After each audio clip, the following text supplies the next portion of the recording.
जय माता दी मित्रों, कैसे हैं आप सभी। आशा करता हूँ मित्रों आप सभी अच्छे होंगे, स्वस्थ होंगे। मित्रों, आज मैं आपको माता महाकाली की साधना बताऊंगा और शाबर मंत्र की साधनाएं, क्योंकि आप लोग जानते हो कि शाबर मंत्र बहुत ही जल्दी सिद्ध होते हैं और भगवान शंकर द्वारा ये मंत्र कीलित नहीं किए गए हैं। इसी कारण से इन मंत्रों की सिद्धि बहुत ही जल्दी प्राप्त होती है। आप ये समझ लीजिए कि जिस दिन से आप इन मंत्रों का जाप करना शुरू करते हो उसी दिन से इनका असर, इनका प्रभाव, इनकी शक्ति साधक को, भक्त को दिखनी शुरू हो जाती है। इसी कारण से आज मैं आपको माता महाकाली का शाबर मंत्र बताऊंगा।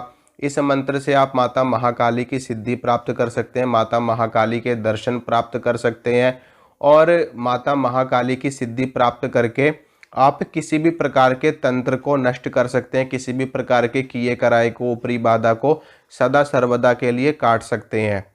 तो मित्रों, साधना बताने से पहले, मंत्र बताने से पहले मैं आपको थोड़ी सी जानकारी दे देना चाहता हूँ कि मित्रों ये जो साधना है, ये साधना आप गुप्त नवरात्रों में कर सकते हो, होली पे कर सकते हो, दीपावली पे कर सकते। अगर आप होली की रात को और दीपावली की रात में ये साधना करते हो तो आपको एक ही दिन में ये साधना सिद्ध हो जाएगी।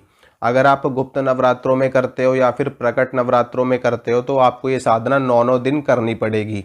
ठीक है। इसके अलावा अगर आप अन्य दिनों में ये साधना करते हो तो ये साधना आपको 21 दिन या फिर 41 दिन में सिद्धि प्रदान करेगी।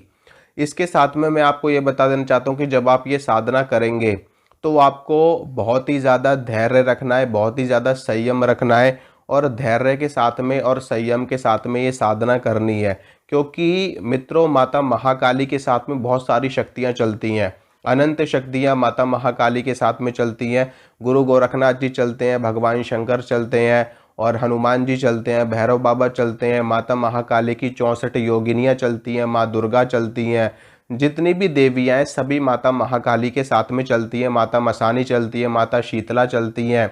इसके अलावा माता महाकाली के साथ में माता महाकाली के साथ में 52 वीर चलते हैं, कच्चे कलुए चलते हैं और भैरव, 52 भैरव चलते हैं। ठीक है। तो कहने का आशय यह है कि बहुत सारी शक्तियाँ माता महाकाली के साथ में चलती हैं और जब आप ये साधना कर रहे होगे तो कोई भी शक्ति आकर के आपकी परीक्षा ले सकती है। परीक्षा जैसे कि आप सो रहे हो तो सोते वक्त कोई शक्ति आकर के आपको डरा सकती है या फिर आपको स्वप्न में डरावने चित्र दिखाई दे सकते हैं, आपको स्वप्न में शमशान दिखाई दे सकता है, आपको स्वप्न में कटा हुआ सिर दिखाई दे सकता है, आपको स्वप्न में रक्त दिखाई दे सकता है। क्योंकि माता महाकाली की साधना है मित्रों, माता महाकाली की साधना में इस तरह के दृश्य दिखाई देते हैं। ये सभी दृश्य आम होते हैं। ठीक है। चाहे आप माता महाकाली की कितनी भी सात्विक साधना करोगे, कितनी भी प्योर करो, कितनी भी सात्विक करो, ठीक है, लेकिन फिर भी अगर माता काली की साधना है तो उसमें इस तरह के दृश्य दिखाई देंगे ही देंगे। ठीक है। क्योंकि उनके साथ में बहुत सारी शक्तियां चलती हैं, उनकी योगिनियां चलती हैं, डाकिनियां चलती हैं, शाकिनियां चलती हैं, पिशाचिनियां चलती हैं, कच्चे कलुए चलते हैं, 52 वीर, भैरव, बेताल, ये सारी चीजें चलती हैं। ये सारी चीजें माता महाकाली के अधीन चलती हैं। ठीक है। माता महाकाली के साथ में चलती है, उनके अधीन होती है। इसलिए माता काली की सिद्धि अगर आपने प्राप्त कर ली तो इन सभी की सिद्धि आपके लिए कुछ भी नहीं है, चुटकियों में इन सभी की सिद्धि आपको प्राप्त हो जाएगी। या फिर ये भी कह सकते हैं कि इनकी सिद्धि आपको करने की आवश्यकता ही नहीं पड़ेगी। ये स्वतः सिद्ध होने वाली चीज़ें हैं। सिर्फ माता काली को साध लो, माता काली को सिद्ध कर लो। एक साधे सब सदे, सब साधे सब जाए। ठीक है। माँ भगवती वैसे भी इस ब्रह्मांड की जननी है, आदि शक्ति है और माता काली उग्र स्वरूपा देवी हैं। ठीक है। माँ दुर्गा का क्रोध का स्वरूप ही माता महाकाली का है और माँ दुर्गा का शांत स्वरूप ही लक्ष्मी और सरस्वती है। तो इस साधना को करना है आपको, आप देख लेना, होली पे करनी है, दिवाली पे करनी है। अब जैसे कि गुप्त नवरात्रे आ रहे हैं जनवरी में, तो आप उसमें भी ये साधना कर सकते हो। 9 दिनों में आपको सिद्धि प्राप्त हो जाएगी। शाबर मंत्र की साधना है। और बाकी आप अगर और अन्य समय पे करना चाहते हो तो आप तब भी कर सकते हो। शनिवार को शुरू कर सकते हो आप ये साधना, शुक्रवार को शुरू कर सकते हो, मंगलवार को शुरू कर सकते हो। ठीक है। मंगल, शुक्र और शनि माता काली के ही दिन है। शुक्रवार समस्त देवियों का दिन है और मंगल शनि माता काली का दिन है।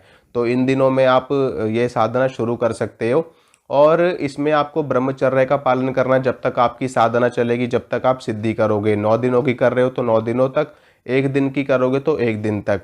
इसके साथ में आपको अंडा, मीट, शराब, ये सारी चीज़ें नहीं खानी। प्याज लहसुन आप माता काली की साधना में खा सकते हो, लेकिन फिर भी अगर आप परहेज करके चलो, मतलब कि आप सामान्य दिनों में खा सकते हो, लेकिन अगर आप सिद्धि पे बैठे हो तो उस टाइम पर आपको प्याज लहसुन का भी परहेज करना चाहिए, तो बहुत ही ज़्यादा अच्छा रहेगा। क्योंकि प्याज लहसुन, देखिए प्याज लहसुन खाने से, प्याज लहसुन ना खाने के लिए क्यों कहा जाता है, मैं आपको बताता हूँ कि प्याज लहसुन क्या है।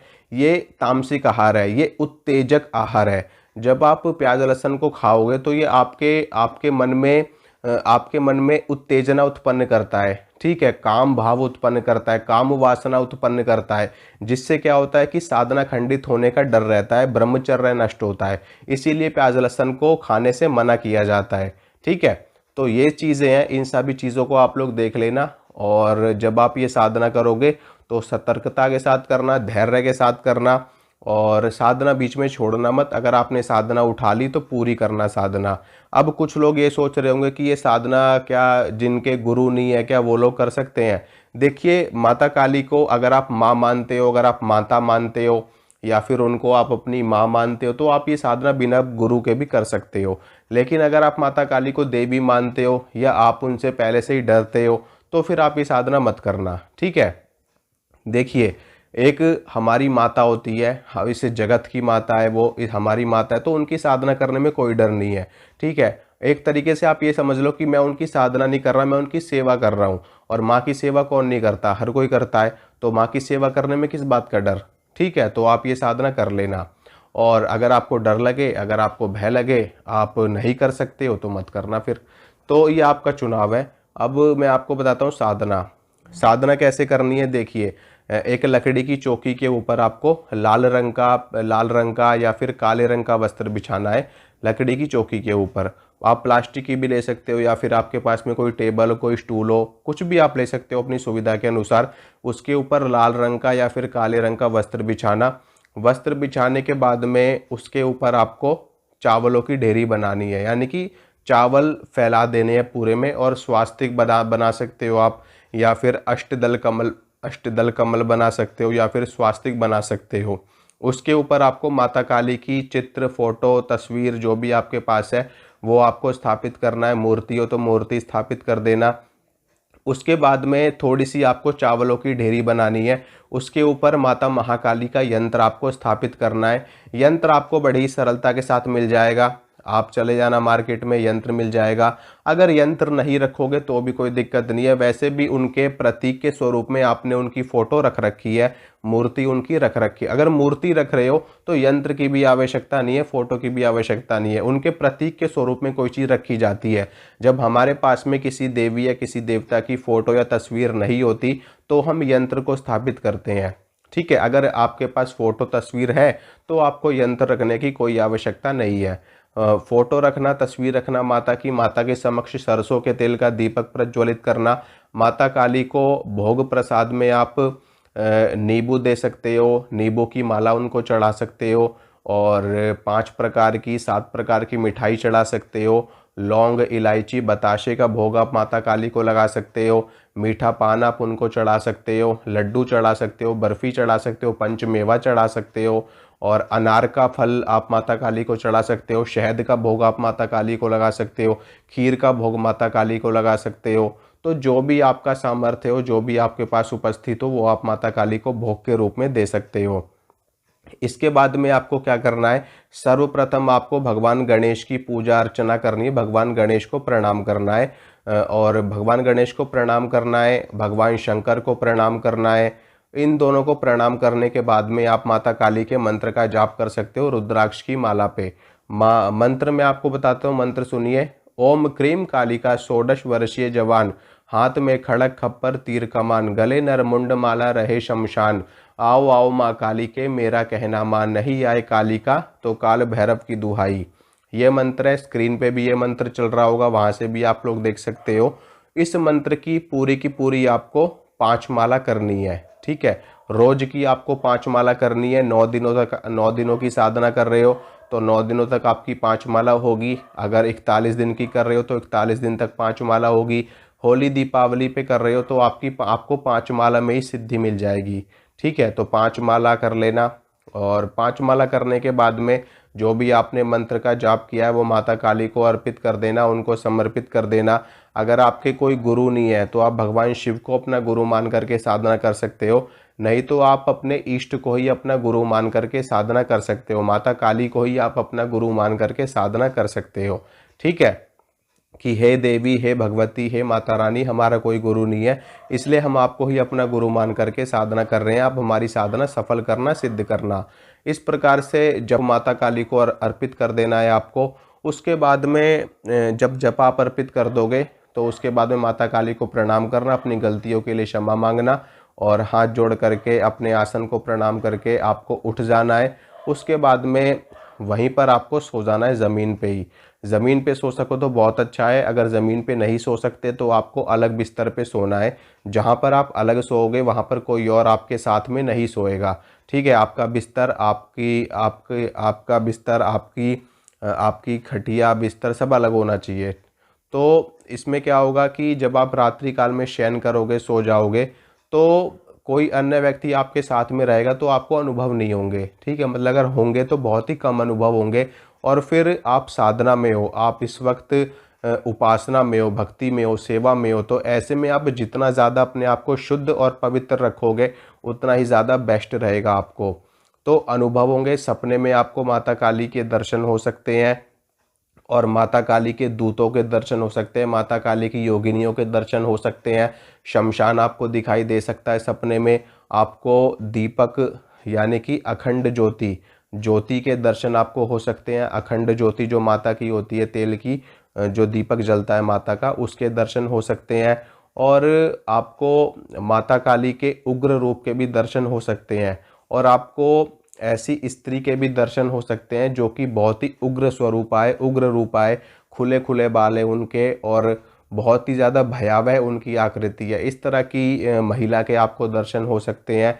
इसके अलावा आपको ऐसा महसूस हो सकता है कि जैसे कि आपके आज्ञा चक्र में बहुत ज़्यादा खिंचाव हो रहा है, आपके शरीर में झंझनाहट हो रही है, वाइब्रेशन हो रही है, आपके शरीर में पेन हो रहा है। अगर इस तरह की चीज़ें हो रही हैं तो ये कुंडलिनी शक्ति जागृत होने के संकेत होते हैं। आपको घबराना नहीं है, डरना नहीं है। बेचैनी हो सकती है, आपको उल्टी जैसा मन हो सकता है, ये सब शक्तियों के ही लक्षण होते हैं। ठीक है, तो इस तरह की चीज़ें आपके साथ में घटित होंगी साधना के टाइम पे, जब आप साधना कर रहे होगे।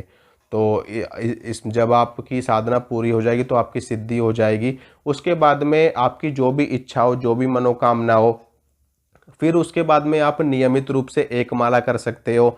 या फिर एक माला करने का आपके पास समय नहीं है तो आप 51 बार कर सकते हो, 21 बार कर सकते हो, 11 बार कर सकते हो।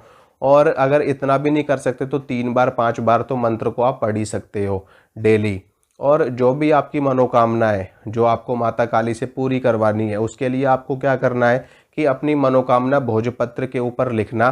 ठीक है, भोजपत्र के ऊपर लिखने के बाद में उसको फोल्ड करना और आपको 11 रुपये लेने हैं और वो भोजपत्र का टुकड़ा, ठीक है, कलावा लेकर के उस 11 रुपये की अरदास को और भोजपत्र के टुकड़े को आपको कलावे से बांध देना है और माता काली से हाथ जोड़ करके और वो अरदास अपने हाथ में रख करके माता काली से प्रार्थना करनी है, हे माता काली, हमारी ये मनोकामना है, आप शीघ्र अतिशीघ्र इसको पूरी करवा दीजिए। ठीक है, माता काली आपकी इच्छा पूरी करवा देंगी। जब आपकी प्रार्थना पूरी हो जाए, आपकी मनोकामना पूरी हो जाए तो 11 रुपये का प्रसाद बांट देना माता के नाम से, नहीं तो माता काली के किसी भी मंदिर में चढ़ा देना, नहीं तो किसी कन्या को दे देना। ठीक है, और जो भोजपत्र का टुकड़ा है उसको आप जल में प्रवाह कर सकते हो, नहीं तो आप उसको मिट्टी में गाड़ सकते हो। नहीं तो भोजपत्र है, भोजपत्र तो वैसे भी प्रकृति का ही एक अंश है, प्रकृति में ही विलीन हो जाता है, तो उसको आप कहीं भी पेड़ पौधे के नीचे रखाओगे तो वो विलीन हो जाएगा। ठीक है मित्रों, तो इस प्रकार से आपको साधना करनी है, आपको अवश्य सफलता प्राप्त होगी। विश्वास के साथ में, श्रद्धा के साथ में, निडर होकर के वीर भाव से आपको साधना करनी है माता की। ठीक है, तो आशा करता हूँ मित्रों जो जानकारी मैंने आपको दी आपको अच्छी लगी होगी, पसंद आई होगी। अगर मेरे द्वारा दी गई जानकारी आपको अच्छी लगती तो वीडियो को लाइक करना, वीडियो को शेयर करना, चैनल को सब्सक्राइब करना। इसी तरह की जानकारी मैं आपके लिए लगातार लाता रहूँगा। मिलूँगा आपसे अगली वीडियो में। जय माता रानी की।